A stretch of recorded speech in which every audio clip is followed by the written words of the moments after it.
everybody, and welcome to the Guam Museum Theater. Let's make some noise for the amazing team here at the theater, please. What a beautiful venue. Beautiful space, just right for learning and sharing, and that's exactly what we're here to do today. My name is Kyle Mandapad. I'm the Associate Director for Communications and Community Engagement here with the University of Guam Center for Island Sustainability and Sea Grant. Now today we're here facilitating this amazing opportunity and this community and public workshop on behalf of the Office of the Governor and Office of the Lieutenant Governor on one of the most heated topics in the sphere today. Of course, we'll be discussing deep sea mining. This is Our Ocean, Our Voice. Today's event is dedicated to learning, of course, as we will present several experts from the Pacific region who will discuss and present on deep sea mining in various different aspects. And from there, we'll host a comment workshop where everybody will be invited. If you've had questions about crafting your comment or even submitting your comment, we're going to get through all of that today with in-house support to help you get your comment up on the BOEM page, no matter what that comment may be. Again, today is about information. Today is about getting you some insight. And I know for a lot of our people, before this whole discussion started, what was a deep sea mining, right? True story. And so now we have the opportunity, like I said, to hear from some folks who will offer some perspective and some insight, and we'll be able to move forward that way. I hope you're enjoying this beautiful scenery. Let's make some noise for next stage for this beautiful side drops. We're in the ocean today. I wanted to make this as immersive as possible. I suggested putting fish under the chairs. They said no, so maybe next time. But today we've got a great panel here, and we're gonna have the opportunity to learn from them. And it's all thanks to these amazing leaders who have brought this up, who have brought this opportunity to us. Ladies and gentlemen, let's get a round of applause, please. Here with us today we have Attorney Julian Uggan, of course. Thank you so much, sir. He's a laureate. We have Dr. Isa Ariola Mook here with us today. Thank you so much, madam. Both of them are from Blue Ocean Law, and they have been fighting on many fronts, of course, to conserve and preserve our island, but also our world's resources. So we're glad and excited to hear from them as our day continues. Also here with us today, we have a deep sea ecologist from the University of Hawaii at Manoa. Dr. Jeffrey Drazen is here with us today. Thank you so much, sir. And he had the longest ride, ladies and gentlemen, from the Marine and Mariana Trench National Monument. Dr. Sean McDuff joins us as well. Thank you, sir. Before we begin, I'd like to ask that we all rise and put ourselves into the intention, and we'll be led with a bendition, honoring our people and all that make up our culture. To lead us through this blessing, I'd like to welcome our very own Mr. Joseph Certeza. Buenas and hafade tolamzu. Mega ma'asi for allowing me to fulfill this responsibility of honoring our space and our ancestors of this space. My name is Joseph Certeza. I'm with the Guam Green Growth as a project coordinator. In this chant that I'm going to sing, Tazanai Tamalan, which honors Defunto Jeremy Cepeda, talks about an uncharted journey, which we've been charting. Even this whole sphere of deep sea mining is new, at least for us. So when I sing Tazanai Tamalan, the three verses really speaks to that we as a community are communing together in many ways to protect our natural resources. And then the second verse really speaks to we know through our island wisdoms that our natural world is interconnected with our capacity to live. Any harm triggering a chain reaction with which science proves, but we already know, and we can already predict. And the last speaks to this beautiful moment to recognize that as a unified Marianas, we are opposing this deep sea mining action and activities in our waters. And that's something kind of nuanced, at least not a nuance, but more so a moment to be proud of. And with that being said, I recite this chant.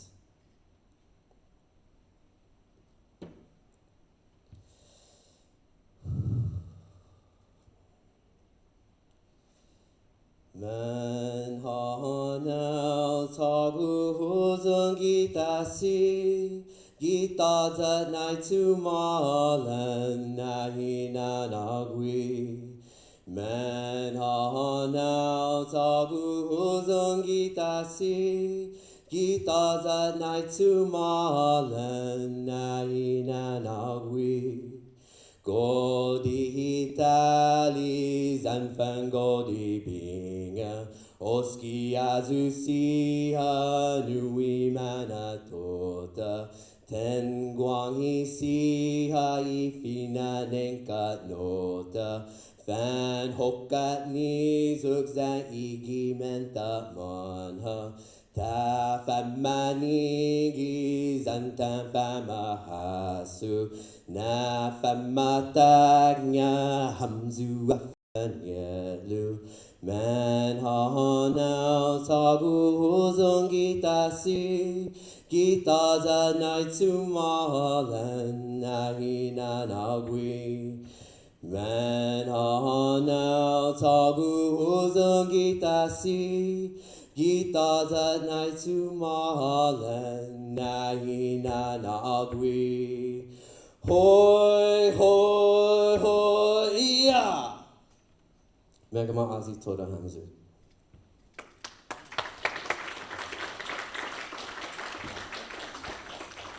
All right, we can all be seated now as we begin our official program.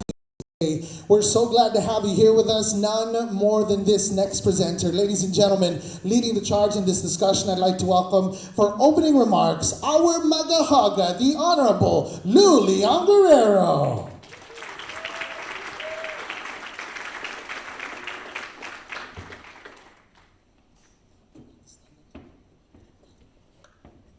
Sizuz Masi Kau Hafaday. Welcome to our off-island visitors to this very important forum that I think will help us and guide us in our positions, our fight, united in preventing deep sea mining in this part of the world. I also want to thank the presenters for taking the time to come over here and work with us. Of course, we all know Julian and Isa, thank you for coming. Also, Dr. Jeffrey Drayson, I didn't meet him face to face, but I met him first on a Zoom webinar that he did through the University of Hawaii.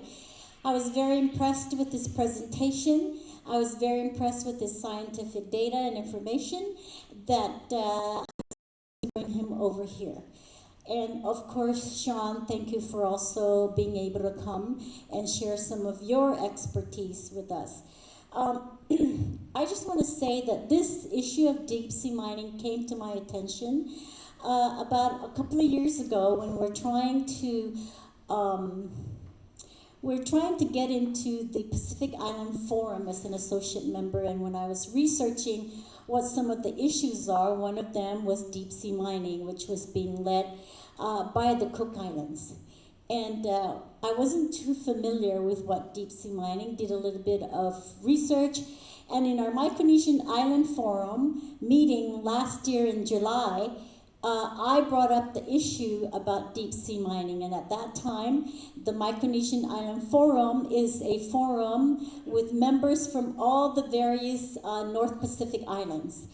Presidents of Palau, RMI, FSM, Nauru, Kiribati, Guam, CNMI, and all the states of the FSM, Kasrai, Yap, Chuk, and Pohnpei. And when the issue was brought up, a lot of the leaders at that time did not know really what deep sea mining is, and we all united at that time to say that we don't want to move forward with deep sea mining without the necessary information, the data information, the science behind it, and how this deep sea mining industry is going to impact our seabeds, how it's going to impact our marine life, how it's going to impact the ecosystem of our marine life. And of course, the overall compelling interest here is that the waters are our very livelihood. The waters provide us with the economy that we need. The waters provide us with the food sustenance and the food nutrition that we need. It provides us with not just economic livelihood, but daily livelihood in our daily lives. And we need to protect our waters, and we need to protect our marine lives over here. So fast forward moving, I was very surprised on November 12th when I read in the public media that CNMI is being asked to comment on a proposed RFI, request for information, that's being presented by BOEM, which is the Bureau of Ocean Energy something under the Department of Interior. And as a result of that, I was totally surprised. I called the governor of CNMI. He was not aware at all till I made him aware. And so these kinds of things is very, very scary for us, because things are moving without us being part of that at the table. And with us being the greatest impact, and we will have the burden of the negative consequences of seabed mining, that we're not asked to be at the table. That's very concerning, and we need to, as a group and as a united front, make that statement. And I'll tell you, we're not alone. American Samoa is united with us. CNMI is united with us. And of course, if you look at the South Pacific Islands, 40 countries there are against seabed mining, or they're asking for a pause, or they're asking for banning, till we get more information, until we know exactly what this does to our seabed and how we can either mitigate the risk, or we just say, no, we don't want to do it. It's very key, really very key, that we are strong as a one voice. Because we here in Guam, we are not an island sovereign nation. We don't have control of our waters. We do not. Although they say we have the coastal, from the coast to 3 miles out on the EEZ zone, that's our control. I don't believe we do, because of the status that we are as a U.S. territory.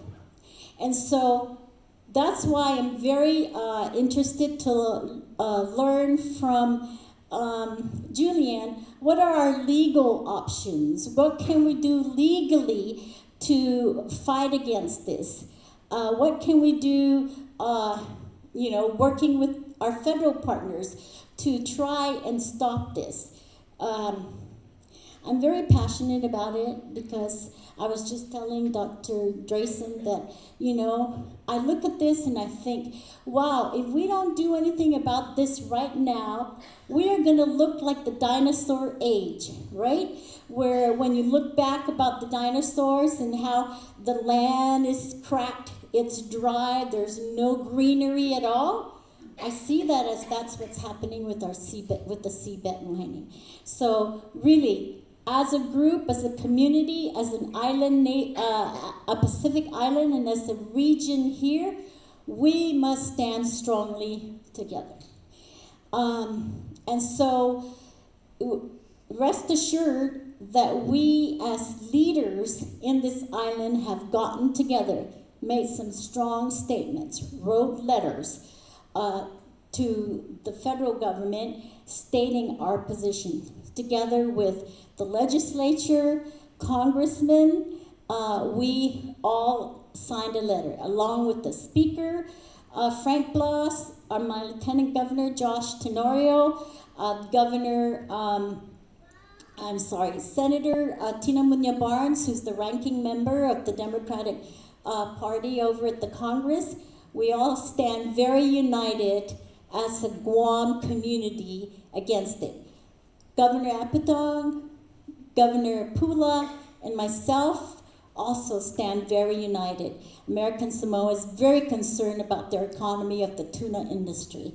and how that might impact. And so Dr. Drayson is going to tell you how this is going to impact us. The little that I heard from him is so much impactful for me as a leader in protecting our island, our people, our resources, our culture, our environment, and our marine life. So please, after the presentations, I know we need to make those comments and make sure that we write those comments very, very smart-wise, very data-wise, very arguments in terms of justification why we do not want it here. The more we do it, I think the stronger we'll be heard. And we just have to, go forward and hope that we are heard, and that through whatever legal means. I know Julian probably is going to talk about the international seabed from the United Nations that's also against seabed mining until we get more data, science, and information. So thank you for your presence here. This is, I think, a great thing that we're going to have. And let's learn a lot from it, and let's continue on our advocacy in protecting our waters, our marine life, our seabeds, and our ocean in this part of the world. Sizusmasi. And welcome to Guam. Thank you very much, ladies and gentlemen. Our Magahaga, the Honorable Lourdes Leong Herrero. Up next, we'd like to welcome, ladies and gentlemen, our Lieutenant Governor, the Honorable Joshua Tenorio. Thanks, Kyle. As I was thinking about what I was going to say, I was just thinking about maybe the first thing I wanted to share is, one person can make a difference. And I'll use Julian as an example. This lawyer from Guam, becoming a very focused expert in the international law realm, helped lead an international movement to hold many countries accountable for the damage that has been done because of global warming. And so you can see that in different spaces, we all can do something. I was just talking to Attorney Alicia Limtiaco, and she's on the board of governors for the American Bar Association, already using that network to educate and bring attention to this cause, and hopefully maybe educating and unleashing additional advocacy in those spaces.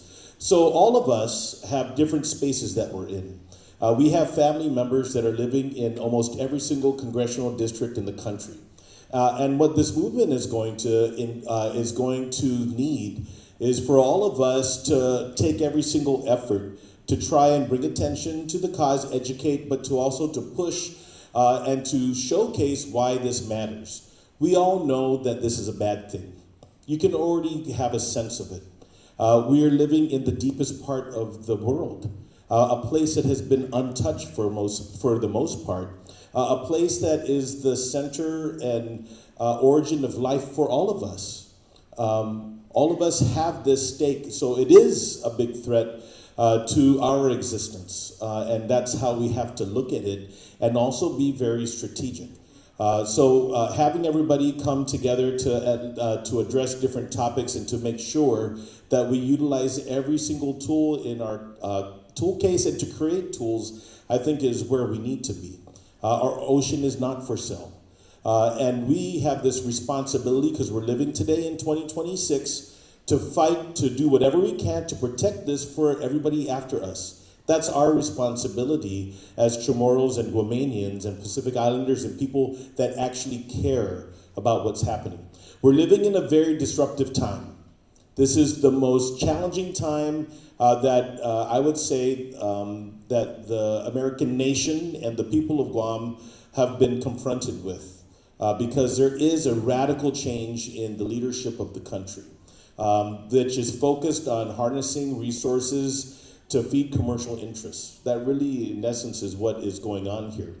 And so I would just like to say that I want to recognize and thank everybody for coming here to help us understand and maybe help us strategize within our mind what role each of us can play individually as we work in the collective, our responsibility to push back and to figure out how we can prevent this from happening.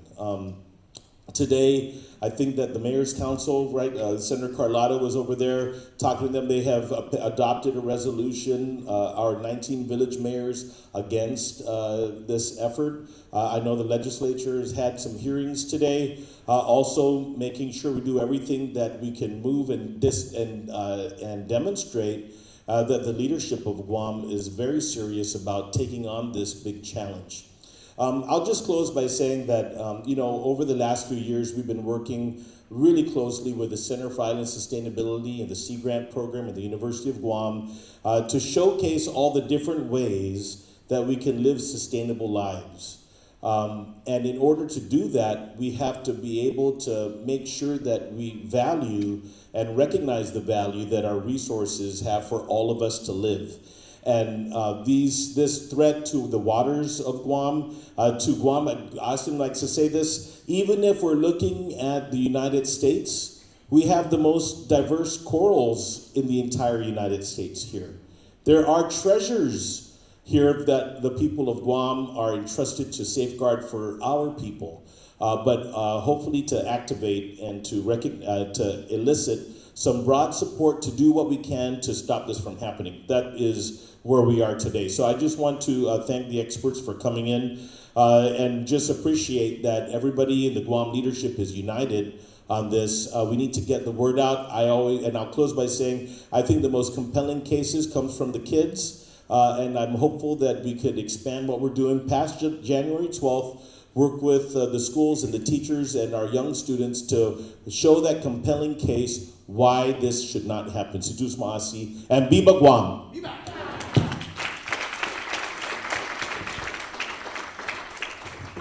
Thank you very much, Lieutenant Governor. Now, as I mentioned earlier, we're about to begin with our educational phase, right? We're going to hear some great discussions, presentations, maybe going to provide you with some knowledge that you didn't have before you came in. Afterwards, we're going to meet over in the multipurpose room. We have computers set up. We have the website pulled up. If anybody needs help putting their comment in, and I'll stress this again, whatever that comment may be, that's on you. You put it in there. We will help you to make sure that the submission process is as easy as it can be. If you're more comfortable with writing, we've got postcards here today. You can put your comments on these postcards. We will mail them for you. Okay, so it's all about making sure we get our comments in, making sure we support our island, and making sure our voices are heard, and that's what we're going to be doing here today. Ladies and gentlemen, I'd like to introduce somebody now who's very familiar with that process. He'll introduce us to our first presenter. Please welcome our director at the University of Guam Center for Island Sustainability and Sea Grant, Dr. Austin Shelton.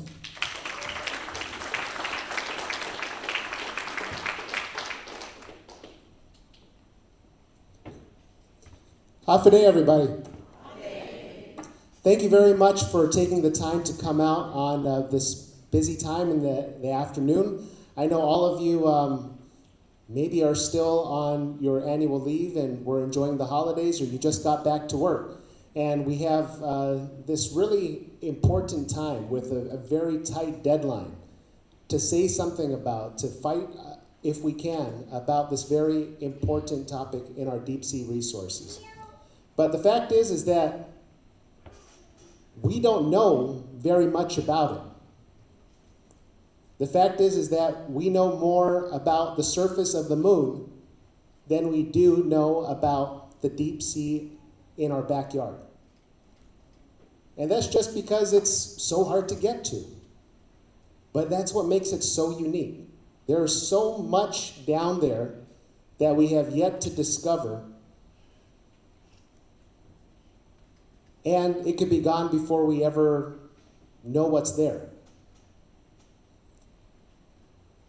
But rest assured that this afternoon and this evening, we have people here in the room that we invited to be here thanks to the governor and lieutenant governor's leadership that will give us as much information as we know that's available out there right now. And that's what's going to help all of us who have a stake in this, who have a tie to these deep sea resources, to what's really essentially our heritage in this backyard of ours. And so it's up to us to really think about this, to listen carefully to all of these speakers. Please take some notes and think about how this, if you have any scientific expertise, that's great that you can speak to some of that, but you don't have to be a scientist or an expert in any of these areas. You will be affected by what will go on here in our backyard if deep sea mining ever comes to reality. And so we need those comments to come through because each of you have a unique connection to our ocean. And that's what we want to help generate in these comments. What is that unique connection or perspective? Because unfortunately, if we were all to send in the same note and the same postcard, the federal government might lump that into just one general comment. So the more of us that can use these unique experiences and perspectives to draft something original today,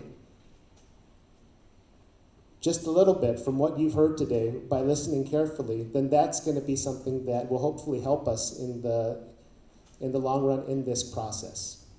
But again, rest assured, we do have the experts here that were kind enough to answer our call and to spend time with all of you here this evening to share what they know and to help guide us along this process.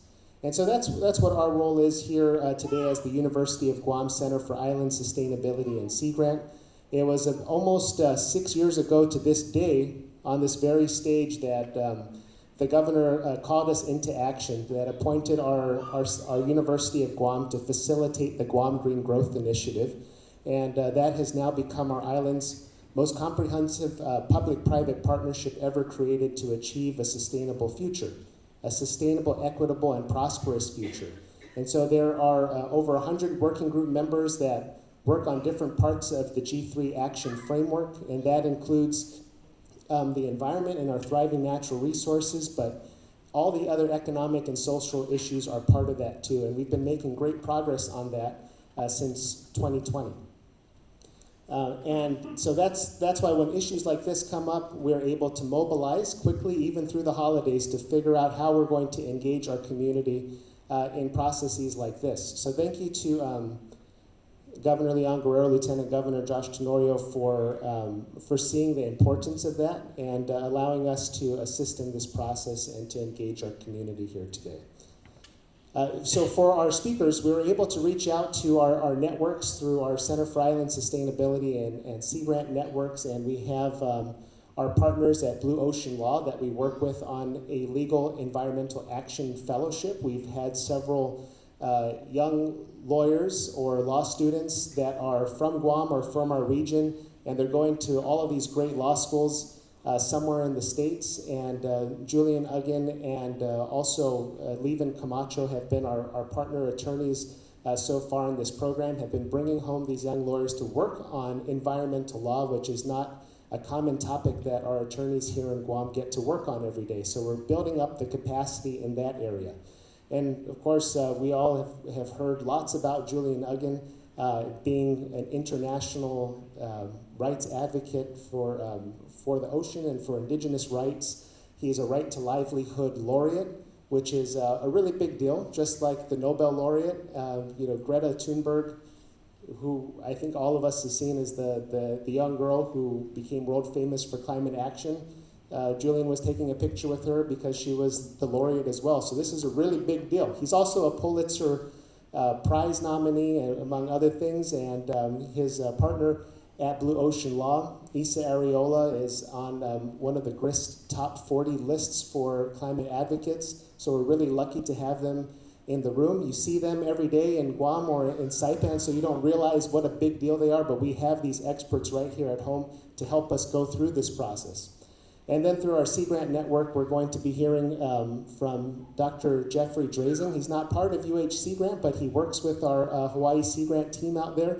And he was kind enough to jump on a plane in the middle of his holidays and come out here and speak with us, being one of the foremost leaders in deep sea ecology in the Pacific. So if there's something to know about the deep sea, because there's been some sensor that went down there or a submersible that gathered some evidence or something floated to the surface, he's got that body of knowledge there in his head, and he's going to be helping us work through some of that. And of course, we have lastly, or actually he'll be our first speaker, Dr. Sean McDuff. He's the first marine biology PhD from Saipan. I just happened to know this because he was my lab mate when we both went to school at the University of Hawaii. Dr. McDuff has rose up in his career and now is the superintendent of the Mariana Trench National Monument. And he's also a member of our University of Guam Sea Grant Advisory Board. So we're lucky to have him. The thing is that he'll make very clear today is that the proposed action, thankfully, is not intended to happen in the monument space. But I really wanted him to come here to be able to tell us, well, what's going on down there in the water that is going to be in that vicinity. What does it look like down there, and how does the monument work, and what are the protections and the legal concerns around this area that we should be aware of? So without any further ado, we're going to get our speakers going up here, and don't forget to pay close attention as you can. Take some notes, and then our team of facilitators will be in the multi-purpose room following these brief presentations to help you generate these comments and walk you through these steps. If you're ready to hit the submit button today, we have many laptops back there for you to do that. And as Kyle mentioned, if you prefer to handwrite it, we'll pay for the postage and get that in for you. And if you need any assistance, we've got lots of our team members. And Christian, can you raise your hand since you're wearing one of our shirts? The Sea Ranch shirt with the ocean wave on it. They'll be happy to assist you if you have any questions along the way. All right. Now I'd like to bring to the stage Dr. Sean DeLeon-Guerrero McDuff.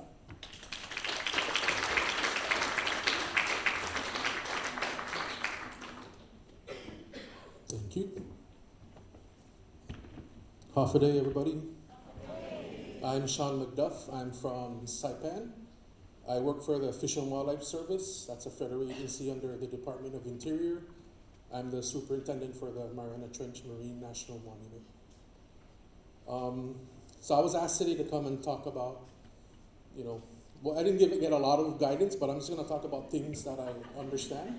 I'm going to leave all the impacts to Dr. Drazen. I'm going to talk about the monument, about some of our administrative things that happened. Then I'm going to talk about a unique experience that I was able to be a part of and show a lot of pictures. So there's going to be a lot of pictures of the areas in which the RFI area is. So I'll be sharing a lot of pictures and information. So this all started 2009 when President Bush created the monuments through proclamation. And he established the Mariana Trench, the Rose Atoll, and the Pacific Island Heritage Marine National Monument. So that all occurred in early 2009.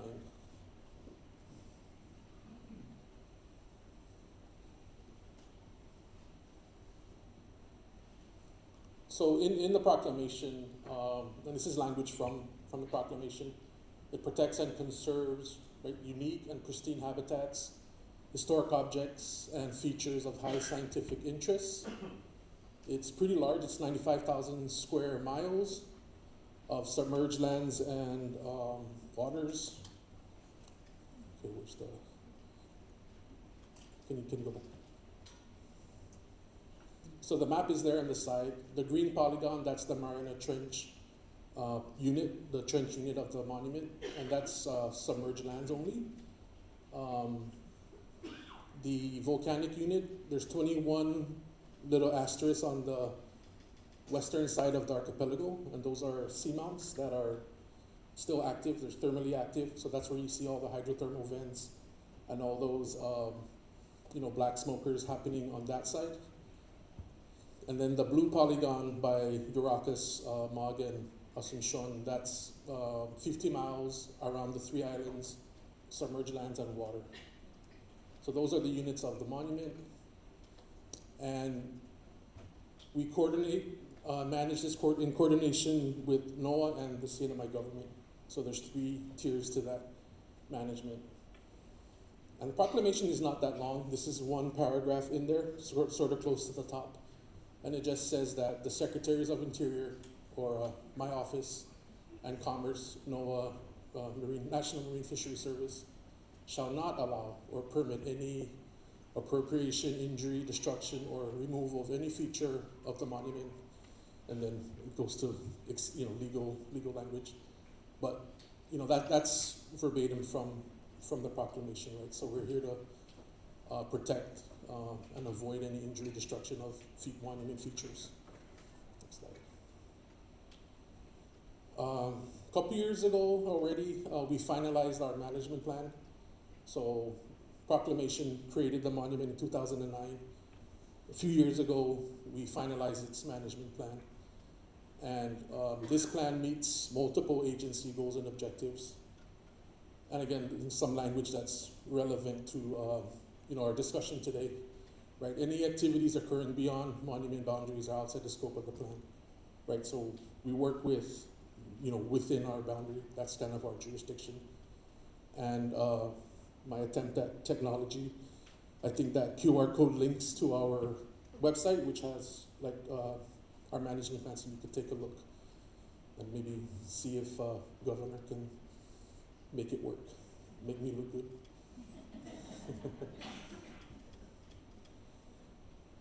Right on. This is the last slide with a lot of words on it, and these are high-level goals and objectives of our monument and how we manage. We want to conserve and protect ecosystems, all of them that occur within our boundaries. Our management plan is unique because we do consider and really try hard to think about traditional access and culture, right? We have Carolinian, Refalawash, Chamorro cultures in our region. So we try and accommodate and consider those viewpoints and perspectives. We try and develop strong education and interpretation programs, right? I mean, we can't all go to the trench. I don't think anybody here, Dr. Jason, have you been to the bottom? In a submarine? Okay, I haven't been to the bottom either. I've been on the top, looking from the top, but I haven't gone down. So, it's a hard place to go, right? Austin said that we know more about the moon. So, our job is to connect the stories that Dr. Jason, when he goes out and does all these expeditions, right, we tell those stories on their behalf to our communities. We try and provide for opportunities for tourism, recreation, economic ventures, and recovery, and protect threatened and endangered species. So these are our high-level goals that are kind of connected throughout our management plan. Next slide. So I don't know how that image is coming out at you, but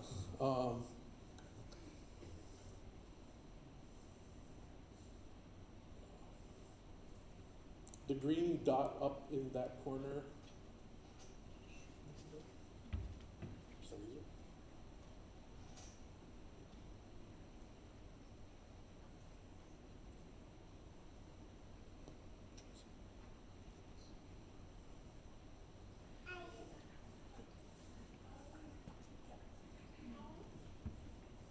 So this is the RFI area, right? This polygon. And this dot was one of the places where we were able to send down an ROV and take video, and I was able to clip some pictures, and that's what I'm going to show you today.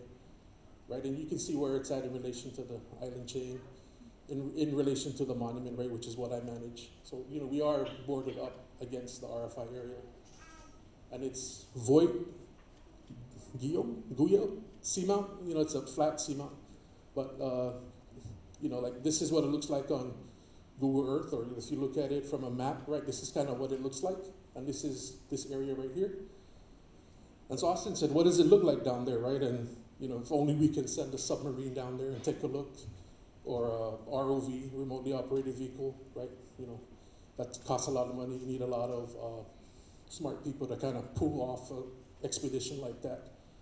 And so luckily, we do, last May, the Nautilus was in our region, and so they were able to collect some data from here, and I'm going to be sharing some of those pictures.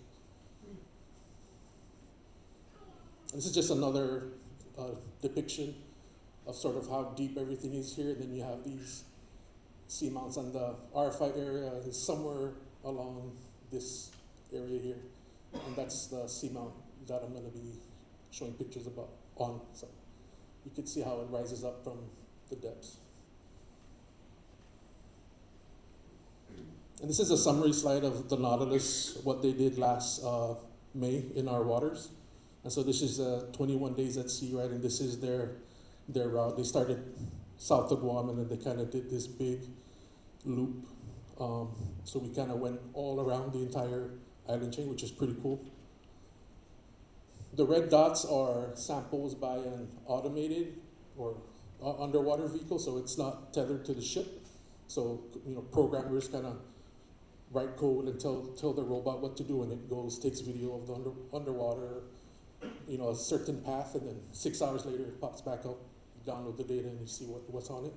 So I'm going to be showing a few pictures from that, and then a lot of pictures from this ROV dive. So a lot of ROV dives occur on this side. This is where all the hydrothermal vents are, all the black smokers, white smokers, all those cool looking things, right? This is young, active crust. And then back here is like old Pacific plate, right? This is old stuff. This is where all the interest lies, because it's old and it's had time, millions of years to kind of accrete, you know, whatever they accrete. So I'm going to be showing pictures of that. Can you go back one? So if you ever want to look this up, I got this up, straight from the internet. So just look up nautiluslive.org and just look up exploration Matingan, right? And that's the exploration number. And you know, Matingan is like beyond the reef, right? It's a Chamorro name, and it's supposed to be like deep, far blue ocean. So this is Orpheus. It's about 6 feet long, about this wide. And this is the automated underwater vehicle. This is the one they program, and it just does, you know, 6 hours of doing this on the seafloor. Camera's pointing down, and it just takes images like this, right? And for the most part, you know, this is what they're seeing, right? There might be like a sea cucumber or fish swimming here or there, or maybe a Spam can, I don't know. No, I don't want to start with anybody. You know, I don't think there was any Spam cans down there. But then sometimes they might see this, right? So this is from that area, right? And these are of interest, right? These are things that they're, you know, kind of get interested in. And you know, this was a separate company, so I didn't have access to all of the video. So these are the only 2 pictures that I'm showing from. Can you go back one? From the abyssal plain. And abyssal plain is like all the deep bottom, right? It's about 5,000 meters or like 15,000 feet deep, right? So that's all the dark blue that you saw on the previous map. And so that's what it looks like down there, just a lot of fine sediment. And then you might see some animals. I think this is a worm, and it just throws out its tentacles to kind of sweep whatever is close by. Next slide. One more. And so this again is that Voigt seamount, right? This is the little area that was explored. And so they send down a ROV. It's the size of like a Jeep Wrangler, I would say. It's that big. Takes about, they went down to 2,000 meters, so like 6,000 feet, right? It takes about maybe an hour and a half for that thing to make it all the way to the bottom. So you're looking at blue screen for like hour, 2 hours. It's like, oh, you know. It's not the most exciting thing, unless like a whale swims by or something. So, you know, the ROV is tethered to the ship, so there's not a lot of movement. This just shows the track of what the Hercules is the name of the ROV. So it kind of did this underwater, and altogether, maybe close to a mile. It was on the bottom for like 7 hours, just like, you know, moseying along and looking here. Hey, let's go there. Look. Oh, what's that? Look, you know, that's kind of like how. I mean, there are waypoints, so they kind of go follow where they want to go. But when they're going to those waypoints, they're kind of looking around, whatever interests them. And then, so the rest is just going to be pictures of what that little specific area at Voigt Seamount looks like. And again, this is within the RFI area, so these are resources that could be at risk, right? So these are resources that are directly in the RFI area. You see boulders, some loose sediment, sand. You can just, next. And this is the ROV arm collecting a rock. Again, the bottom, right, you have some consolidated, hard bottom, some patches of sediment, and little shrimp. Again, some patches. This is what it looks like at 6,000 feet underwater at that seamount. You have a sponge here and a fish here. I can guess what that fish is, but I know Dr. Drazen knows exactly what that fish is. Big boulders, smaller rocks, I want to call them. This is 10 centimeters apart, so like the width of your palm. So these things are like maybe the size of golf balls. And there's areas where there's just a bunch of them. And this is at that Voigt seamount. Again, there's a stopped sponge out here, some, valley of rocks, bigger rocks.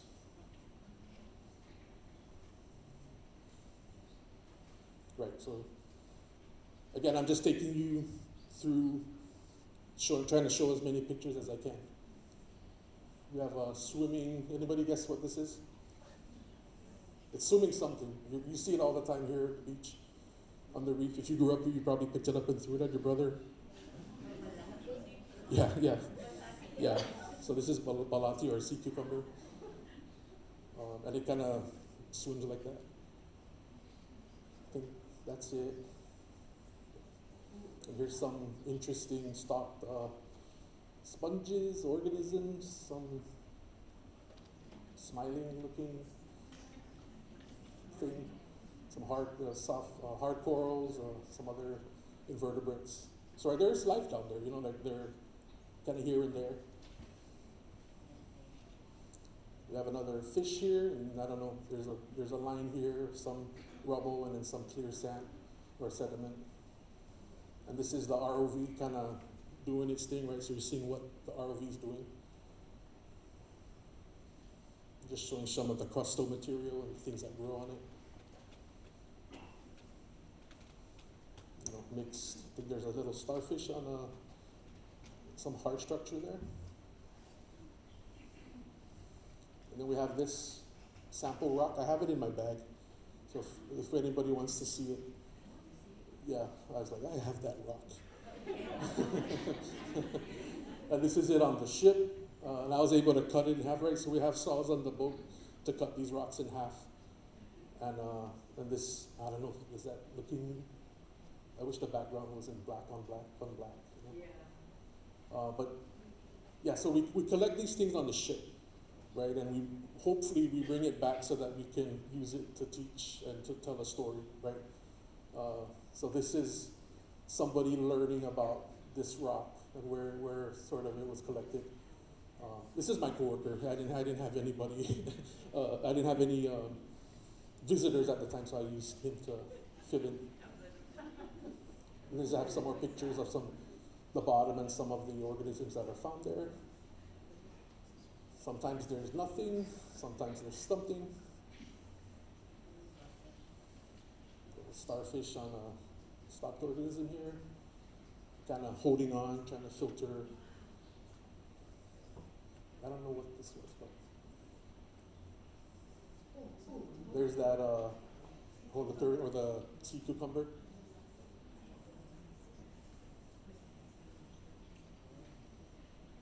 Here's the same background we saw with the shrimp there and the glass sponge. Some brittle stars on a coral. Here again, that crust material. And then this sea cucumber. Thanks, Jim. Right, and you can see like the crust again and things growing underneath and growing on top and growing on things that are growing.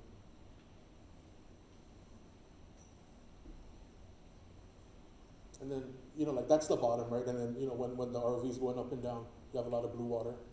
And so these are some of the organisms that we saw or that were captured on video as it was going up or down. And this was about 1,000 meters, so it's still pretty deep, right? 2,000 feet. You got that one image of a jelly. Anyone know what fish this is?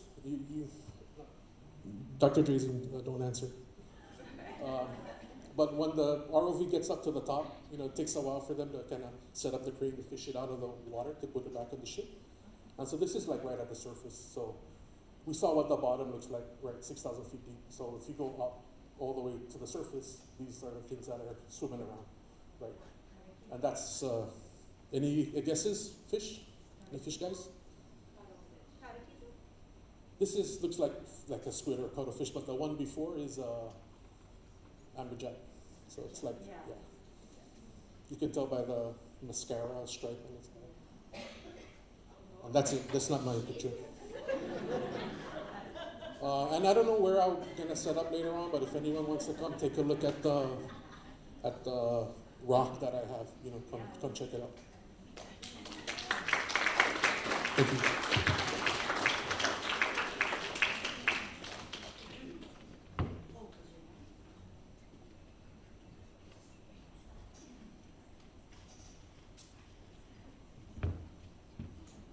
Does the slide folder work?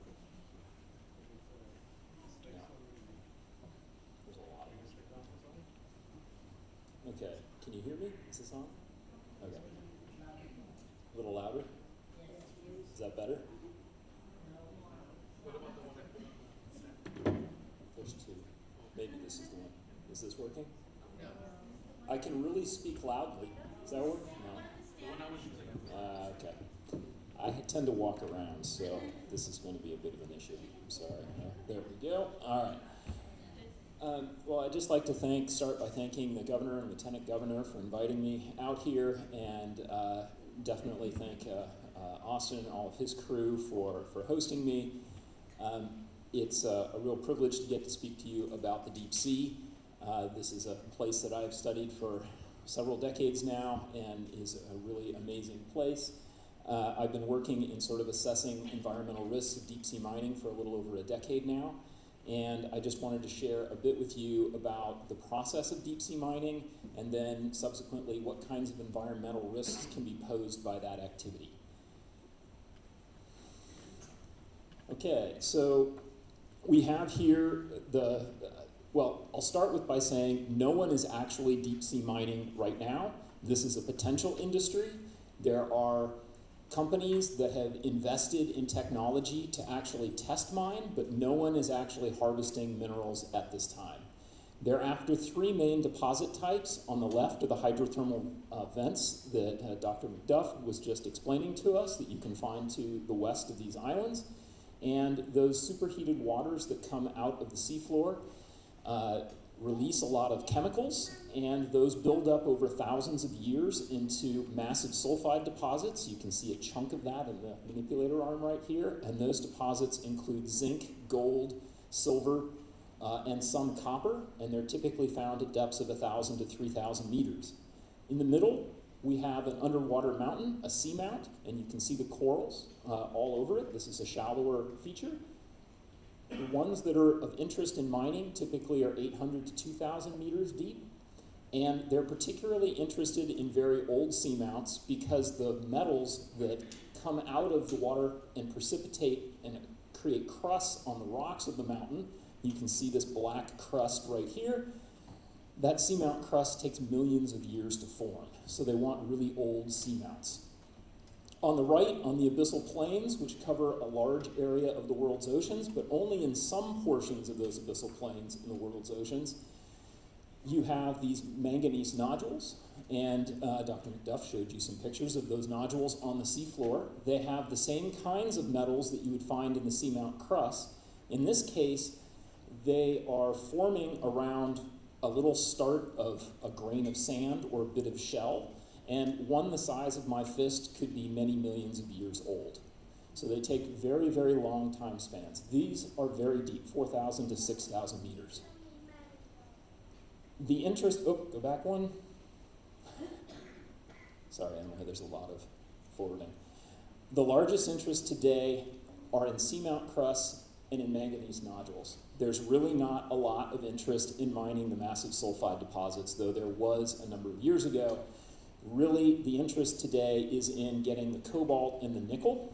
The copper and the manganese is also of interest, but this is to generate lithium-ion batteries. All of us, if you have a cell phone in your hands right now or in your pocket, you have a little bit of nickel and a little bit of cobalt with you because that's a lithium NMC battery. So that is what the interest in those metals is for. Terrestrial sources of these exist, but they are becoming harder to access because of political issues and other things. So for instance, cobalt is dug out of the ground by hand by 12-year-old kids in Congo. This is not a pleasant process. These metal resources are in our regional neighborhood. This is a really nice paper that this figure comes from, but unfortunately it centers the world on the Atlantic, which is really not appropriate here. I'm sorry for that. But otherwise, it's a great map, so I decided to keep it. We, of course, are over here. And this is an optimistic map showing where mining resource could exist on the deep sea floor globally. All of the blue areas are regions that may have those abyssal nodule fields. The yellow areas are places where there are seamounts that are old enough that they may have some seamount crust on them. And all the red dots are places where there may be vents and massive sulfide deposits. Not all of these places are going to have mineable resource of a sufficient quantity and quality to be mined. Again, it is pretty optimistic. The two areas of big interest, right there, the prime crust zone, and it wraps right around here to the RFI area. That is the oldest oceanic plate on the planet. It's a couple 100 million years old, and so those seamounts probably have the thickest crust anywhere in the ocean. And so that's of big interest to commercial miners. The other area is the blue one over there, which is not in your region. It is between Hawaii and Central America. That is called the Clarion-Clipperton Zone, and it's a portion of abyssal seafloor that has a very high density of those manganese nodules with a very high ore grade. So there are prospective areas near the CNMI and Guam, and this map shows the Mariana Trench. So we would be down here, of course, and here is the Mariana Trench for reference, and everything outlined in black, those are high seas areas in which the International Seabed Authority has already given out exploration contracts to countries to explore for deep sea mineral resource. All of the red areas are exploration areas for nodules, and the yellow, they actually appear more orange on this computer for some reason, but these areas are seamounts that are being explored for those cobalt crusts. So if we just quickly take a look at the figure from the RFI, this zone right here is this patch right there. So you can understand why there is interest in this area. There is already international interest just outside the exclusive economic zone. So what does the mining equipment actually look like? These figures are showing up a little dark, and I apologize for that. They look a little different on my computer. But on the left, we have a couple of very large tractors that the Nautilus Minerals Company made for extracting massive sulfide deposits. These deposits are hundreds of meters thick, so they grind them out with these grinding heads right there. These are two people in fluorescent yellow safety jackets, just so you get an idea of scale. So if you've ever seen a pit mine on land, these instruments are every bit as big as the ones you would see on land. This vehicle on the right was made by the Japanese, and they used it to test mine on a seamount to the northeast of here in their exclusive economic zone in 2022. Next slide. So this is actually a video, Emily, if you could click on this. So now I want to show you a video that the Metals Company produced of their test of their nodule collector for the abyssal plains. It's a tank-treaded tractor. It is driven, it's lowered into the sea here, and it's driven remotely from the surface ship.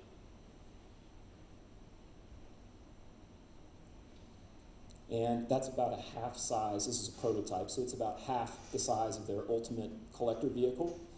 You can see these are from the computer screens on board the ship. These are vertical pipe sections that are connecting that vehicle to the surface ship. This is how the ore will be transported from the bottom to the surface. When it comes up, it has mud and seawater in it. It's spun out in that cyclone, and the ore is separated. And these are broken nodule pieces now. Nodules are not actually rocks, they're more like pumice, so they break as they come up in the pipes. And that is the most common proposed strategy for mining nodules. Okay, next slide. So there is another company called Impossible Metals, which is purporting to mine in a different way. This is a prototype vehicle. This is a diagram of it. It is autonomous. It's the size of a 20-foot shipping container, and it is deployed from a ship autonomously. There's no connection with a pipe like I showed you in the video before. Instead, at the bottom, this thing has AI, it drives across the seafloor, and it has little robotic arms. And if you can play that video on the left, Emily. You can see these arms. This is a Harvard test. This has not been deployed all the way to abyssal depths. And it picks them up, puts them on that little plate, which then sucks them into a storage container in the top of this, right here. This has been tested in shallow water, and it has been apparently deployed to a depth of 1,000 or 1,500 meters. But this is a different approach to mining, one that has not yet been proven to be effective just yet, but it's in development. So what are the environmental risks of this activity? Go to the next slide. I'm going to start by talking about nodules, then I'm going to move to crust, and then I'm going to move to the water column. I'm going to treat each of these differently because they each have different circumstances and different risks.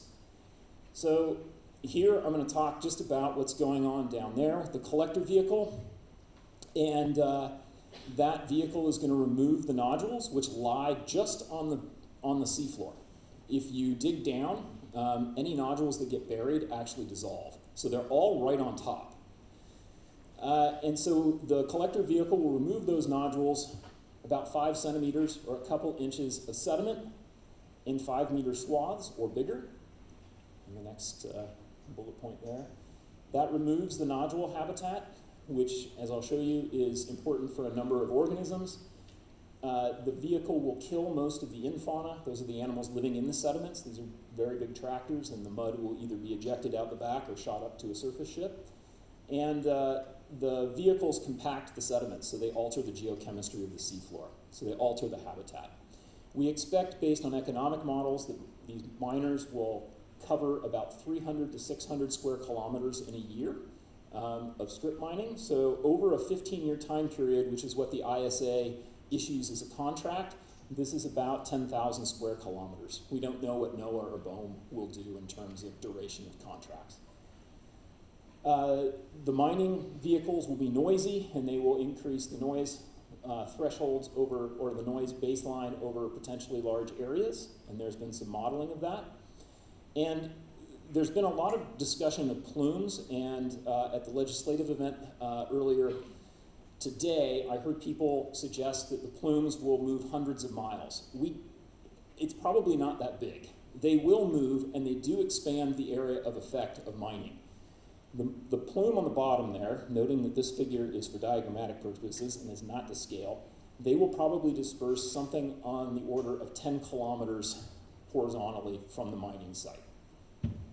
So if we go to the next bullet point there, the importance of this is that even though an area doesn't get mined, it may get blanketed with mud that then sediments that falls out of the water column onto the animals.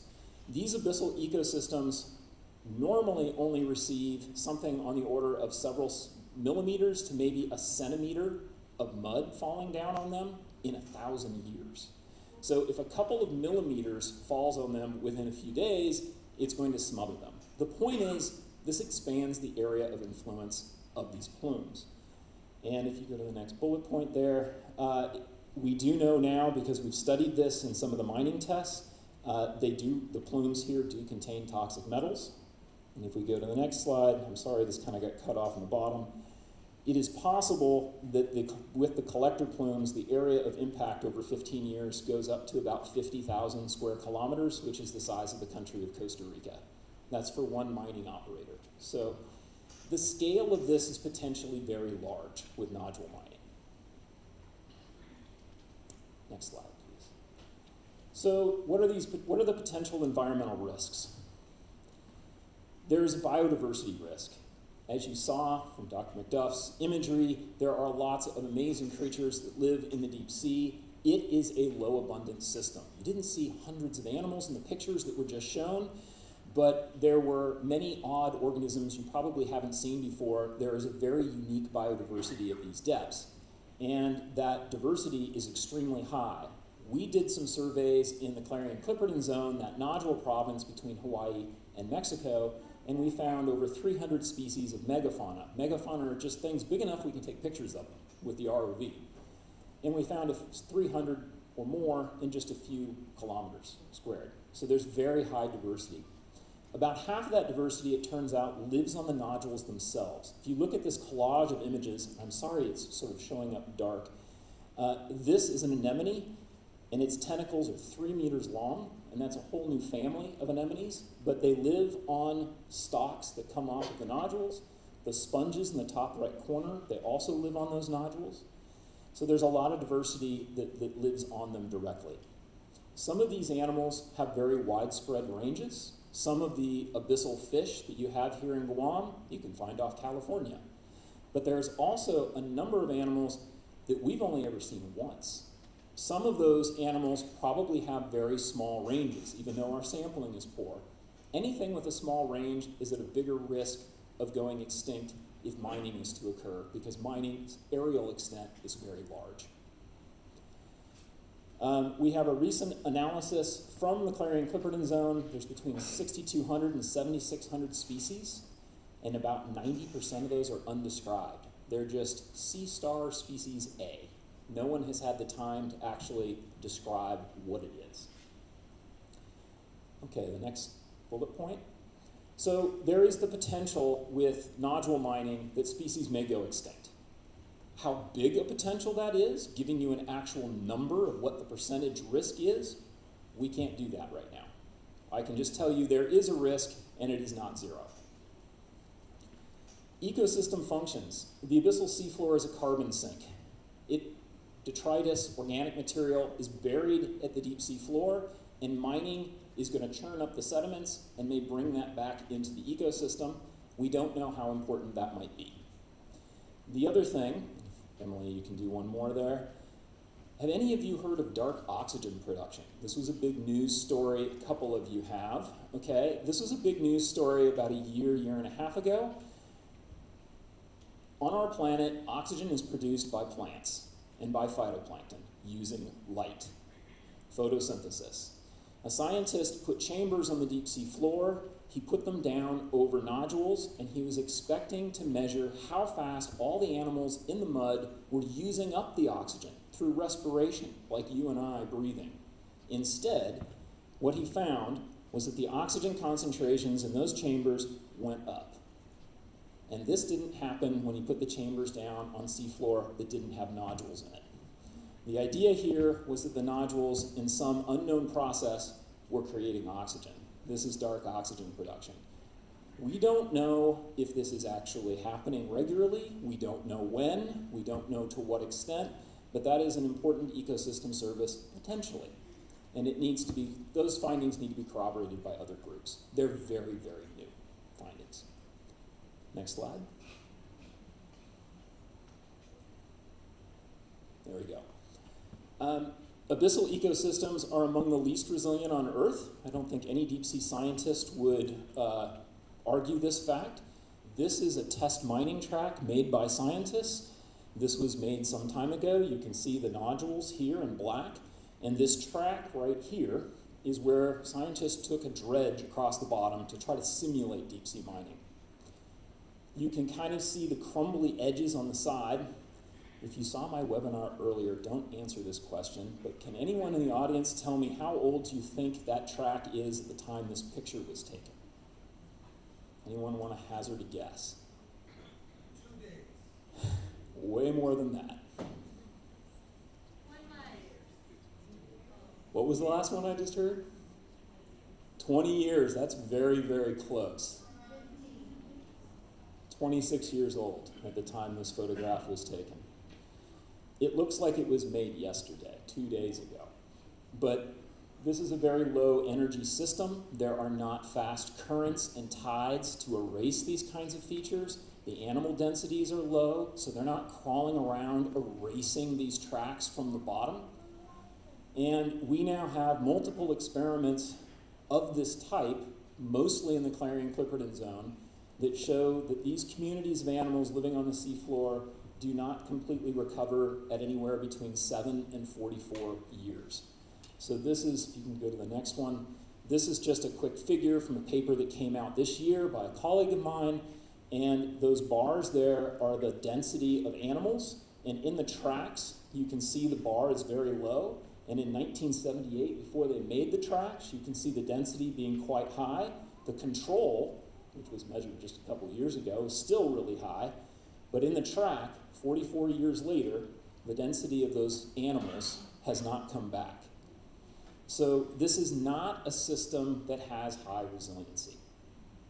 Interestingly, the animals living in the mud, in those, unfortunately, that study is not that track, I'm sorry, they're a little bit different. But the small animals that live in the mud, a bunch of those did come back. It was the bigger things that didn't. So this is what we mean by incomplete recovery. Some components of the community do come back after mining. It takes a long time, but some don't. We think, based on all of these studies that we've done, that it will take these communities 100+ years. And I want to sort of emphasize to you that for the animals that live directly on the nodules themselves, they will never come back because the nodules take millions of years to form, and that is an evolutionary timescale. The importance of me bringing this up in the context of the EEZ here is that you need to think about whole system impacts. Areas that are first mined in your exclusive economic zone will not have recovered by the time the last area is mined will get mined. It's not like a patchwork in forestry where you log a hillside, and as it's grown back partway, you log another portion of the hillside and you move on. The area that you first started with won't have recovered by the time you're done mining the whole area. That's what the science suggests. So for cobalt crust, which is circled here on this diagram, this is actually grinding the crust off of the rock on the underwater mountain. They'll do that to a depth of 5 or 10 centimeters. They're going to target mostly flat-top seamounts because it's a whole lot easier to run a tractor on a flat-top feature than a really steep one. But we're not entirely certain of that. They're not going to affect as large an area, maybe only 250 square kilometers over 15 years, so a lot smaller than nodules.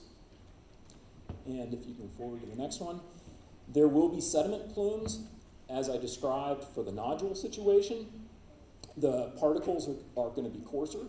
Noise impacts are still possible. Go to the next one there.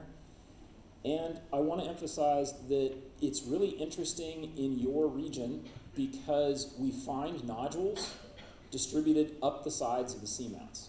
So you actually have places where there's both crusts and seamounts in the same place. And that's not true in many other areas of the world, so far as we are aware. So what are the environmental risks from that crust mining? We only have one seamount disturbance study. I shared with you that there were many on the abyssal plains for the nodules, but in the seamount case, we only have one. They made very small tracks over an area about 2 or 3 times the size of this room, and there were some animals alive in between the treads of the tractor when they were done. It was really small scale. What they did find, though, after they came back 13 months later, is that the abundance of mobile animals had been reduced. It was as if all the things that could move got out of town because of the disturbance. And they didn't come back for a while. But that's all the information we have. It's pretty scant. We do know that there are other kinds of impacts on seamounts. Shallower seamounts often get fished with trawls, and that's very damaging. And there have been a number of studies that have looked at the recovery of those seamount communities after fishing has stopped. And it typically takes 20 to 60 years to start to see recovery in those systems after fishing stops. So it's not unreasonable to expect similar timeframes for mining. It's a long time. There are big biodiversity risks in the case of crust mining on the seafloor. Seamount systems are both high abundance, as this image will show you. That is the top of a seamount in the Western Pacific, and they're also very high diversity. Amazing coral and sponge gardens, just incredible places. The diversity is regionally endemic, so the animals that you would see on seamounts in your EEZ are not going to be the same as you would see in Japan or in Hawaii, for instance. And many of these corals and sponges are thousands of years old. There's one sponge that has been estimated to be 8,000 years old. It's incredible. The pace of life is very slow in the deep sea. In terms of ecosystem services and risks there, fisheries are frequently found at the tops of seamounts, particularly seamounts that are shallower than about 1,500 meters. And the picture in the bottom right just shows some trawl ropes from an abandoned net on a seamount in Hawaii. So how do we protect these ecosystems, these seafloor ecosystems? I can give you some ideas from what the International Seabed Authority has done for the high seas. These are just ideas. One is that the International Seabed Authority mandates ecological study and what's called the generation of baselines. Baselines is getting a really good picture of what the ecosystem looks like before you mine. Because then when you start, you can actually figure out what the mining has done to that system. You know what the natural variability is like, so when things depart from what you expect, you can assume that's probably mining.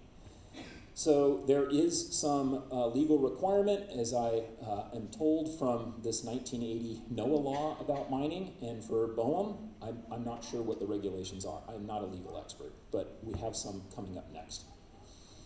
The other thing that the ISA has done is that for a region, they created a whole lot of no mining zones. They're all the green boxes. This is the Clarion-Clipperton zone. The mining areas are in blue and in beige, and the green boxes are no mining. Scientists actually looked at these. You'll notice they're all on the periphery of the mining areas. That's because the mining areas got created first, and then the no mining zones got pushed to the outside. And we visited a couple of them. That one in the top left, it doesn't have any nodules in it. So a bunch of scientists got together, we put together all of our information, we showed the ISA this, and they created the red boxes in 2022. And so those we know do contain nodule habitat and hopefully are representative of the whole area. So, okay. I'm going to speed up just a little bit here and talk about midwater impacts. So basically the whole top portion of this figure that I've been illustrating with over these slides. So there's going to be noise generated from those mining impacts, and then as you can see in the middle here, there's this big plume. We call that the dewatering plume or the midwater plume. Basically, when the ore is brought to the surface ship, it has unwanted materials that have to be discharged back into the ocean. And that is going to contain dissolved metals and sediments, and it will be something along the lines of 50,000 cubic meters a day. This is for nodule mining. To give you an idea of what that big number means, 50,000 cubic meters, a 20-foot shipping container holds about 50 cubic meters. So it's about 1,000 shipping containers of muddy seawater a day discharged into the water. That plume is not to scale. It will extend horizontally tens of kilometers, more than the collector plume on the seafloor. We think maybe 40 to 50 kilometers. But it's going to be shaped like a pancake. It's going to be flat. It's only a couple hundred meters thick. The important part, though, is that it is in a flowing midwater environment.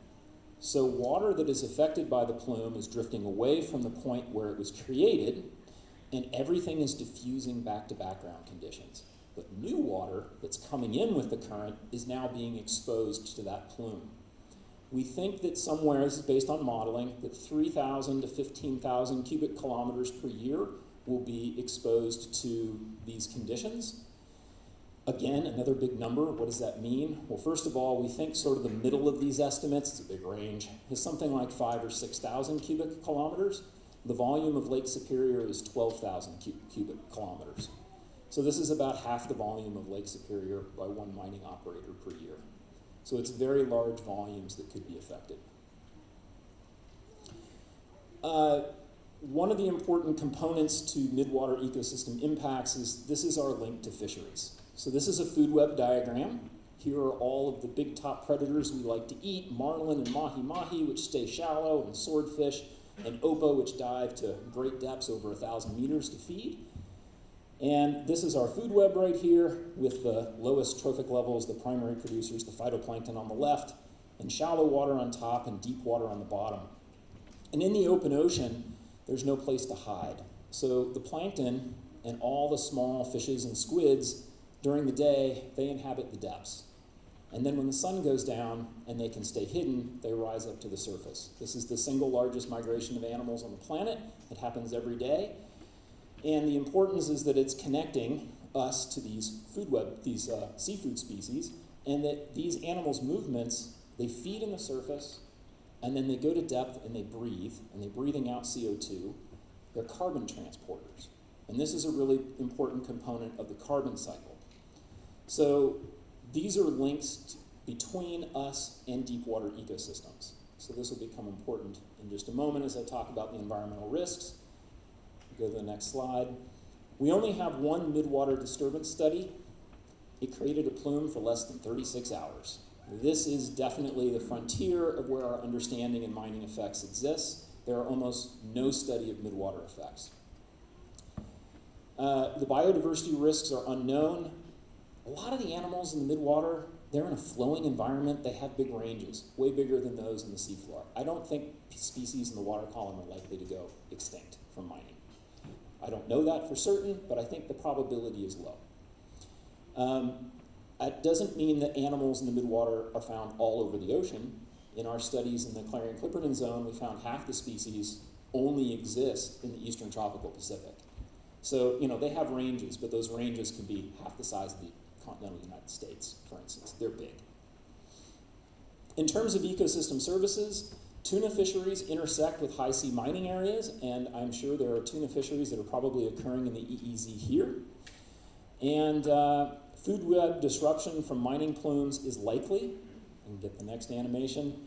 This is a diagram on the top left. You see these little white dots. Those are detritus. That is zooplankton poop, cast off bits of mucus, things like that. And in the very deep midwater, where there is no primary production from the sun, the plankton feed on this detritus. It's the main food source. It's actually the main food source for about half of the plankton that we found in the eastern portion of the Clarion-Clipperton Zone. And they're fed on by those small fishes and squids. The next little arrow up. Oops. And there we go. And about half of those micronecton feed on those zooplankton. If you discharge a bunch of particles, as you can see in the black cloud, into this dilutes their food supply. They now have to sift through non-nutritious mud to find the detritus they want to eat. They're going to starve. And this is going to have food web consequences that propagate up to higher trophic levels. In addition, we are concerned about the possibility of toxification of the seafood that we eat. I want to impress upon you, this figure has nothing to do with mining. This is from another study of ours, and we were taking a look at mercury concentrations in all these commercially harvested fishes, yellowfin tuna, mahi-mahi, swordfish, etc. And this is mercury concentration, and it's on a log scale. So the difference between this and this is almost 10-fold difference. The axis on the bottom is how deep they dive, and I'm sorry these are not reproducing well, but these guys will dive to 1,200 meters. They have really high mercury concentrations. Mahi-mahi stay close to the surface. They have very low mercury concentrations. And this is already taking into account bioaccumulation for those of you who know about that and mercury.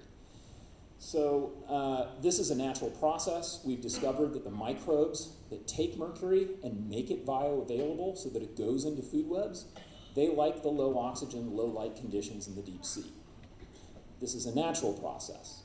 If this is natural, and now you have the discharge of dissolved metals from mining, what is to say that copper or cadmium, which would be present in crust or nodule mining, what is to say they don't also enter food webs? We don't know the answer to this question, but it is not an unreasonable question to ask, and a question that I think we really deserve an answer to as we evaluate the conditions under which deep sea mining could possibly occur. Okay, so how do we protect ecosystems? A bunch of us got together and said to the ISA, your regulations need to include the midwater. They did not before 2020, and now they do. They listened to us, and they've included the requirement, actually it's a recommendation, that contractors study the water column before they mine. And this is something that I hope BOEM and NOAA will also do. But currently, there's nothing in their rules that I'm aware of that asks for this. In addition, it seems, this is just nodule mining, it seems a little silly to me that you're going to create a mess on the seafloor, and then you're going to create a mess in the water column. Why not bring the discharge all the way back down to the bottom? That's where the mud came from to begin with. Why don't you just put it back? So I think part of the answer is that it's going to be expensive, but this is something that is worth considering. So I've probably taken way more time than I should. I'm very passionate about this subject. I just want to end by saying that on one hand of the scales, you have a host of environmental risks. On the other, you have battery metals for phones and electric cars, and assisting with the green transition. You know, weaning us off of fossil fuels and onto battery technologies. But ultimately, it is up to you as a community and up to communities all around the Pacific and the world to make up their own minds under what circumstances deep sea mining could occur. And thanks very much for your attention.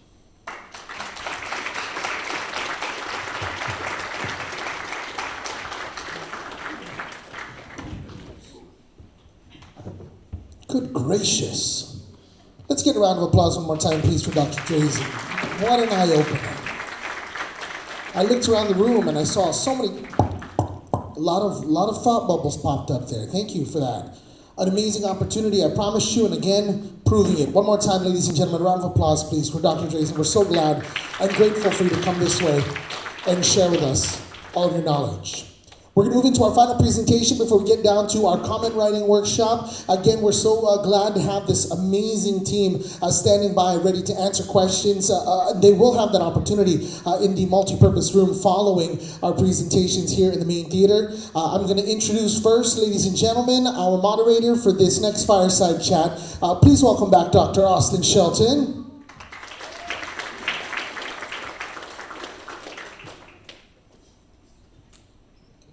All right, everybody, so we're almost done with our presentation portion of our event today. We're going to have a 15 to 20 minute discussion with our attorney, Julian Uggan, and his director of operations, Isa Ariola. Why don't you both come up to the stage here with me? Let's give them a round of applause.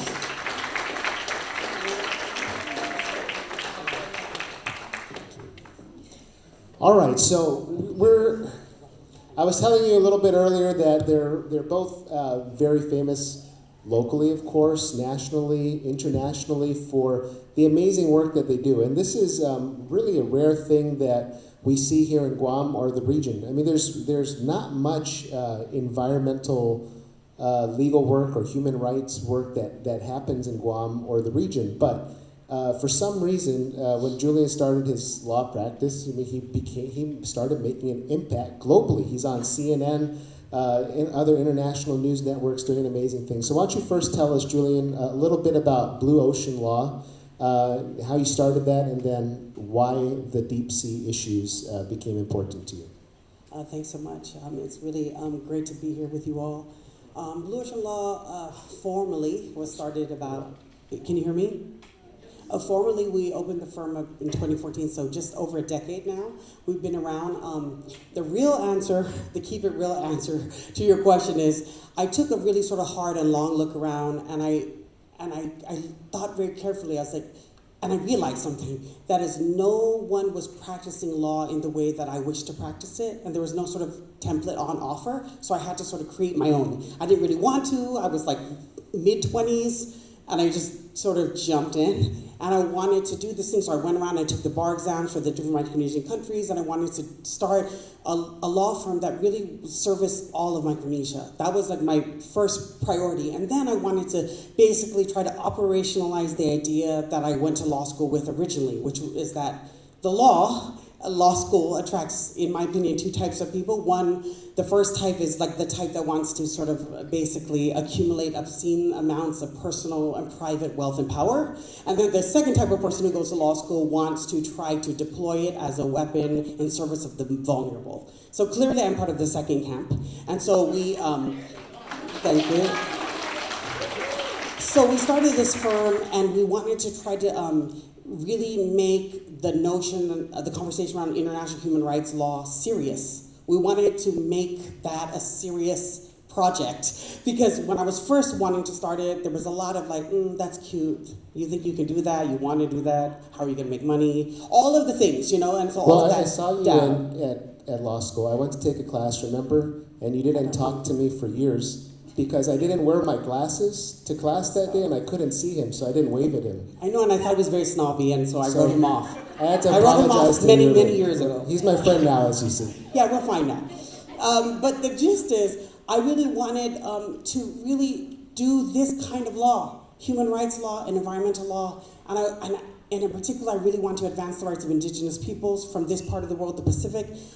That's how we started the firm, and so we kept going, you know? And so I'm just lucky and grateful that for the stamina I had originally, because I almost closed about half a dozen times because it was too hard. And it was a vision in some ways that just other people in the beginning, it was hard to sell it, like to really articulate the vision I had for a firm that really was operating from a different kind of methodology, and that's a methodology of solidarity and how to use the law in a coordinated, systematic fashion to advance all of our rights and interests. And so that's what we were trying to do, and that's why we entered deep sea mining.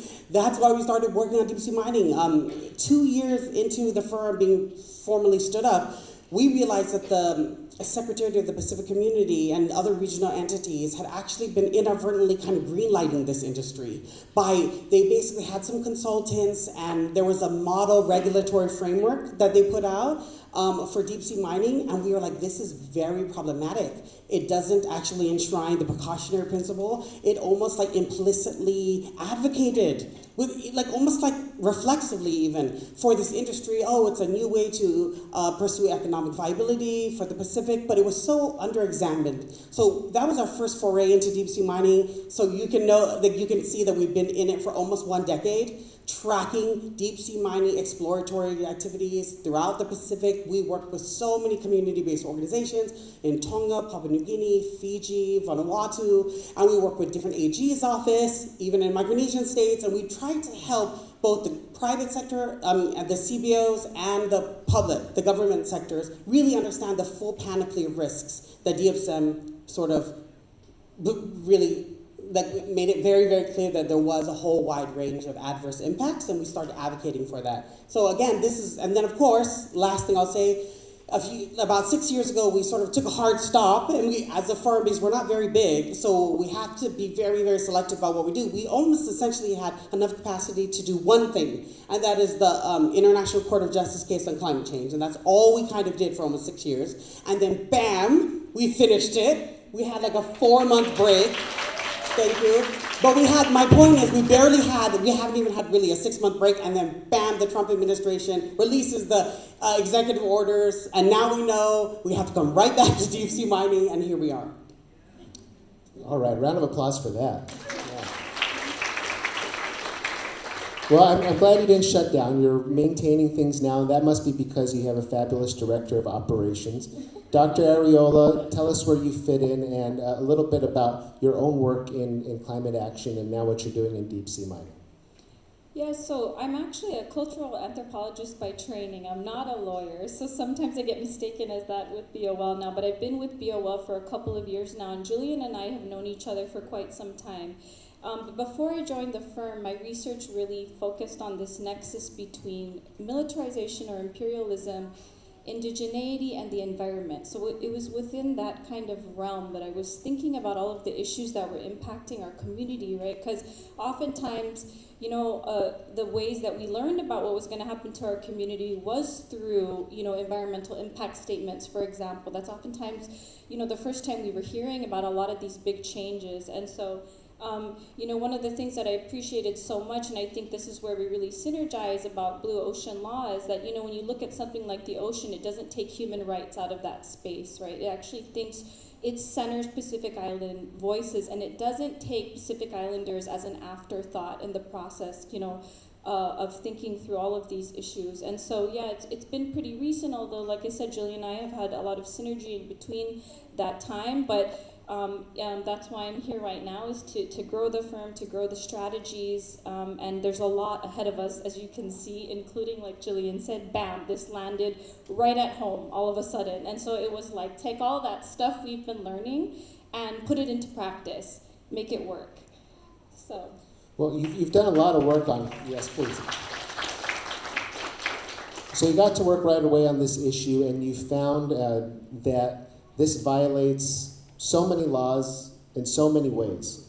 So can you explain what you found with this RFI and what you submitted? Sure. Can I just take one small step back and take a sort of wider view of this? Basically, BOEM is the Bureau of Ocean Energy Management, and that's the federal agency at issue. But they're operating under the claimed authority under a new statute, the Outer Continental Shelves, OSLA, Outer Continental Shelves Lands Act, right? But the problem is, this act has been in operation for 7 decades in only one way: oil and gas leases.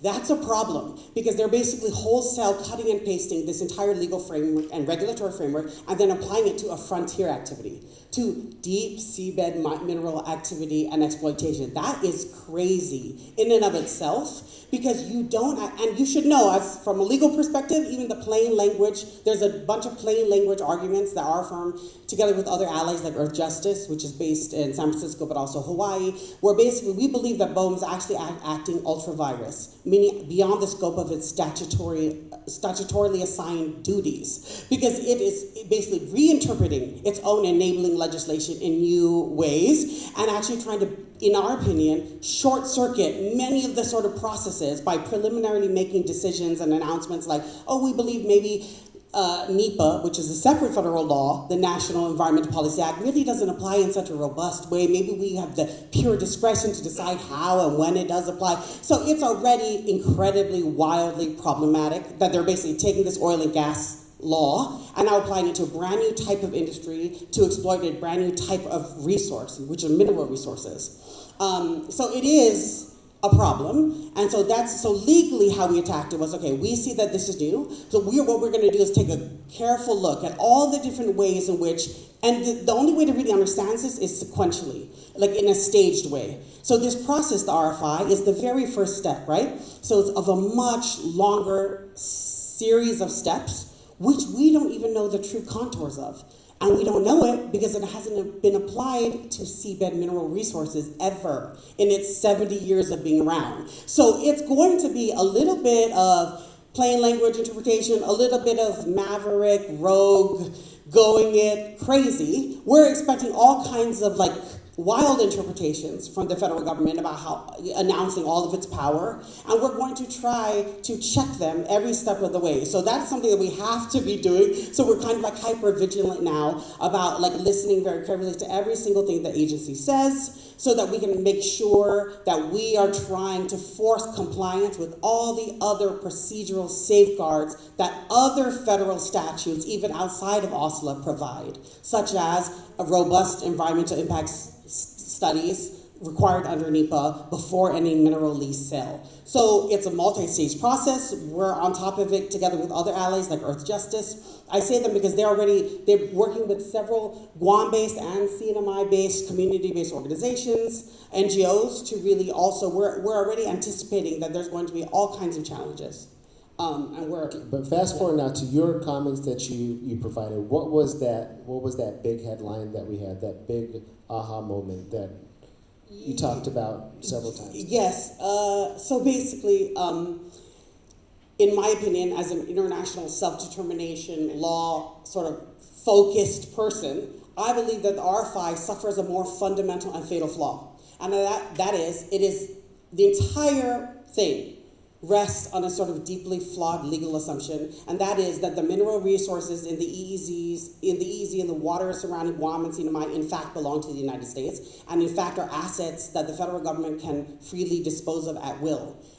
International law provides in ample places, it's also every UN General UN General Assembly resolution since 1976. The International Court of Justice has weighed in. There's all this body of law, for example, to levy a different kind of challenge. So what I've been talking about is US federal environmental statutes, which are also being violated, but under international law, just to take Guam as an example, we have a fundamental right to self-determination, and a core component of that right is the right to permanent sovereignty over natural resources. International law already says all of those marine resources belong to a future self-governing Guam should it ever emerge into independence and wish to exploit it for itself. So there's a huge threshold problem. That is, who actually owns those mineral resources in the first place? So you should know that I'm not just talking pie in the sky. This has been the subject of actual litigation between nations like Nauru and Australia and South Africa and Namibia, which led to judgments upwards of $157 million because administering power wrongly exploited the resources of a non-self-governing territory. So this is real, and one thing that we are doing at the firm is we are trying to encourage our community to take up space, to say enough, no, for the following reasons. And one of them is that there's a whole right to self-determination that's being actively and blatantly violated, and no one's saying anything about it. And that's separate and apart from the legal defects under each and every federal environmental statute. Perfect. So we're not all legal experts in the Yes. room. So how do you, Issa, perhaps you can suggest where should we focus on in these common areas? What are some of your recommendations on how the community can participate with their comments? I mean, there's a lot of things I want to kind of jump on with Julian's comment before I begin, though, and that is the connection between Guam and CNMI. So, I mean, you might have your own questions, right? But the fact that this RFI specifically is just addressing the CNMI is very interesting, right? And again, they cannot, in doing this, in releasing this RFI, we have to remember that the covenant, it still holds so much weight, right? They can't ignore, BOEM can't just ignore the covenant, right? And the inalienable rights that we have as Northern Marianas descent to land. The other comment that I wanted to make was, this really is, and in our comment, we want to say, like, this is a very, very decisive moment. If American Samoa, was any kind of precursor to what we're seeing here, that step from 1 to 2 was relatively frictionless. And in fact, the company that's looking at the CNMI is what triggered the doubling of the area of identification that was then being looked at, right? So this is, it's a hopeful thing that I'm hearing people say that we all kind of need to be on the same page, but there's already this kind of fiction that's separating us jurisdictionally, CNMI and Guam, and so we're really trying to take a much more whole of archipelago look at what's actually happening, The other thing is that this is, did anybody notice when they read the RFI what executive order was being mentioned in there? Do you remember the name of it? So it was Trump's executive order, which was unleashing America's offshore critical minerals and resources, right? So I think one way to really be involved and to think about this executive order, and the reason why it's so important is because you can look at that EO as like a mandate for what the United States is trying to do right now, right? They don't want to rely on other countries, so they need to go and look for these other places, and guess what we are? We're kind of like one of those roadmaps for making that mandate happen. Right, so that's one of those things in this RFI, this request for information, and so that's one of the ways that you can kind of look at it and be involved in your commenting, right, as you respond. Yeah, and now to just drill down on what really matters right in this moment, comments. So our hope, and that's why we want to participate too, is to really to concretely encourage every single person to submit a comment to BOEM right now before the deadline closes. And I'll just quickly, because some people have been asking, well, I'm not an expert, or I'm not a lawyer, or I'm not a marine biologist or a scientist, what can I offer? You absolutely need to comment for so many reasons, including legal ones and standing and the fact that we preserved your arguments on the record. So I want to just break down the most obvious point, and that is every single person has a stake in sort of the outcome.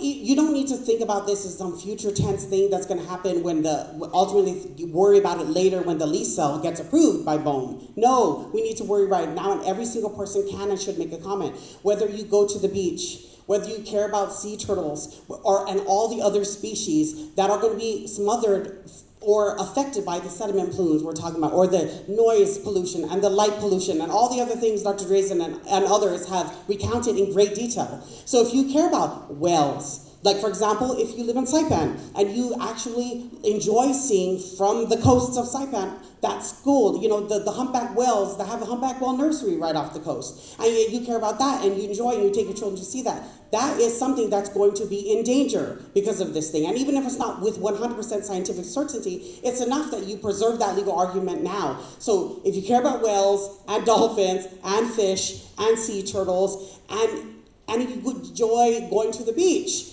recreationally, if you are a fisherman, if you rely on the healthiness and the cleanliness of your coastal waters to even, for example, to be able to fish and feed your families with that fish, all of these things are absolutely connected in a sort of irrefutable way.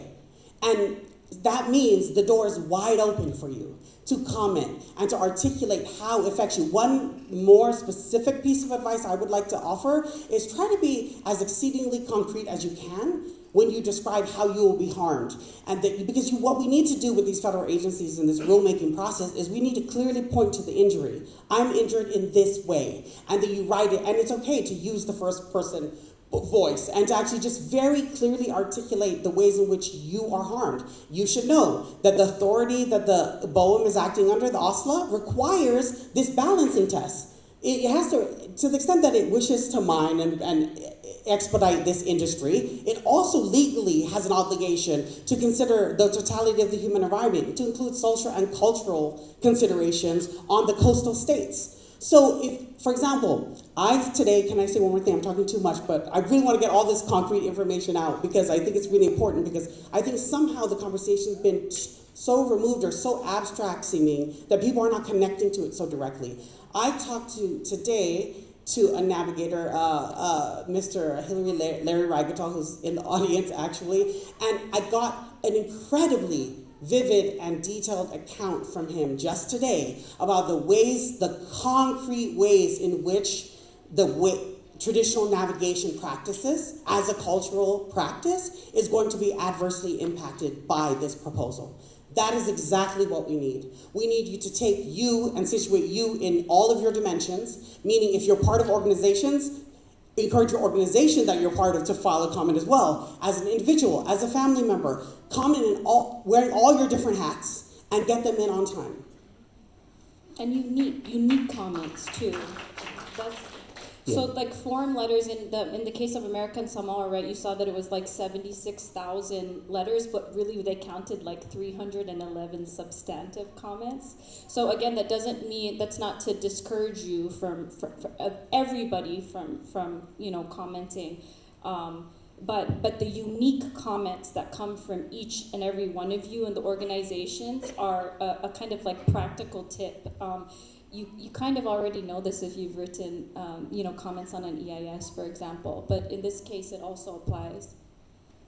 Thank you very much for those practical tips and how everybody has a comment worth sharing that's going to be important in this process. So just the last thing, where can we find your full submission to the RFI or some kind of briefing if people want more information? I know you testified at the Guam legislature this morning. We can catch the live stream recorded on that. Is there anything else where we can look up your information? Oh, it's on the Federal Register, but actually if I could do something else and direct people not even to our website or to our comment, because our comment is one piece of a larger document that another group put together. Pertehi Guahan has an active toolkit that they keep updating daily, and it has all the information. Everything is incredibly broken down and detailed about how to submit the comments, about links to further reading and resources. It includes our comment, or I think Earth Justice's comment, which may have been filed. Everything is there. So immediately go to Instagram, check out Pertehi Guahan, and click that tiny URL link, and then it has everything housed in one place. Part of what they're trying to do is make your life easier. If you have it all in one place, you can just that is your one-stop shop almost, which is what they've created, which again is quite great. And I just want to point that out. I'm myself not a part of this group myself personally, but I respect this group and what they're doing because they are only a community-based organization, and they're doing so much work on this issue because they know that the issue really matters and that this portends harm that is so severe and harm which we cannot fully even fathom right now. And they are trying their best to, hold up the sky in this way. Excellent. I believe we're going to have links to those resources and similar resources in the multi-purpose room just across the way here in a few minutes. And we're also asking our experts, Dr. McDuff, Dr. Drazen, and Julian and Dr. Issa to stay back a little bit to just answer some of your questions. If there was something that caught your attention that you didn't quite understand or you want to work through an idea for your comment, they're going to be available at these tables in the other room. Again, there are laptops and our team members there ready to assist. Let's get in as many comments as we can tonight. We're going to make it as easy as possible for you, walk you through that process. And as you heard from our expert speakers here, there is a difference to be made with your voices and all of your unique perspectives this evening. So let's give our panelists a round of applause. Thank you to Julian and Issa.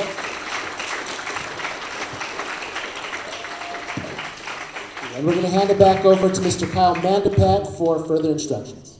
Thank you, thank you. Ladies and gentlemen, one more time, a round of applause, please, for our panelists. Dr. Shelton. Let's also get a round of applause for Dr. Drazen and Dr. McDuff as well. Thank you guys so much.